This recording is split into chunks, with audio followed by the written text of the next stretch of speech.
मैं आपको एक नई बात बताता हूँ। अभी नया से शुरुआत हुआ है। अब वो मामला बिल्कुल खत्म हो गया कि ये एमसीजी का रोड है, ये जीएमडी का है।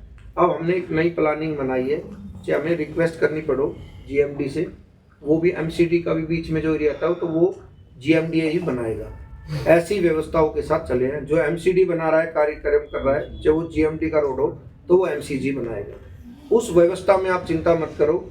जो व्यवस्था आज अभी तक चल रही है, और जैसा आपने मेरे से कहा कि भाई ये बोर्ड लगा दो, भाई ये बादशाहपुर का एरिया है, ये एरिया सभी हमारी सरकार है, सारा हमारा ही एरिया है, हमारे ही। हम चाहे वो बादशाहपुर का विधायक हो, चाहे वो पटौदी का विधायक हो, चाहे वो सोना का विधायक हो। जैसे अभी आपने दीदी ने भी एक सवाल पूछा, मैं आपकी जानकारी के लिए बता देता हूँ, क्योंकि वो मैंने जो आपसे सवाल वापसी किया है वो मैं गुड़गांव के विकास के बारे में बता सकता हूँ।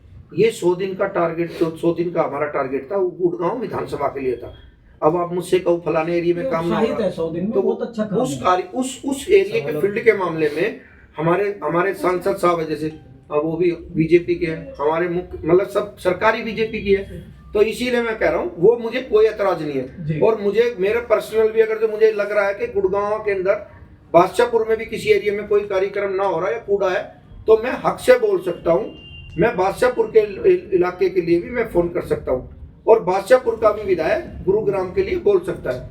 मैं सोना भी बोल सकता हूँ, मैं पटौदी भी बोल सकता हूँ, क्योंकि जो टारगेट है वो पूरे गुरुग्राम का है। एक समय ऐसा लग रहा था कि सब लोग ये कहने लगे थे कि गुरुग्राम साफ कैसे होगा, तो वो हमारा टारगेट पूरा हो रहा है कि धीरे धीरे हमने लगा के 3 महीने में हम ये कार्य करा चुके हैं। सबके सब लाइट की बात कर रहे हैं, सीवन की बात कर रहे हैं, एक बहुत बड़ा मुद्दा उठाना चाहती हूं। तो मैं वैसे ही पहले ही खुद भी, मैंने अपनी लाइफ में आज तक ना कोई नशा किया है, और मैं तो युवा साथियों को सबसे बोलता भी हूँ कि भैया नशे से दूर रहे। ये जीवन में सबसे बुरी दिक्कतें हैं यंग बच्चों के लिए, और भविष्य अब की बार उज्जवल इसलिए है, भारत का भविष्य इसलिए उज्जवल है, क्या पता 2036 में अब की बार भारत का सौभाग्य रहे कि भारत में अब की बार ओलंपिक हो। तो मैं तो सभी युवा साथियों से बोलता हूँ कि अपने एजुकेशन के साथ साथ अपने स्पोर्ट्स में भी पूरा ध्यान रखें, और क्या पता भविष्य ऐसा हो जो हमारा टारगेट है भाई गुरुग्राम जैसे सेक्टर 5 का ग्राउंड है, इसमें एक इंडोर स्टेडियम बने, ऐसे हमारे बच्चे भी अच्छे चले, और उस व्यवस्थाओं के साथ। अब नशा तो देखो, मैं आप जो दारू के बारे में पूछना चाहते हो, ठेके बहुत ज्यादा खुल गए, ये तो सरकार की पॉलिसियां है। और इस चीज सफेद वाला बिक रहा है, आप अवैध रूप से कोई ऐसी चीज बिक रही है,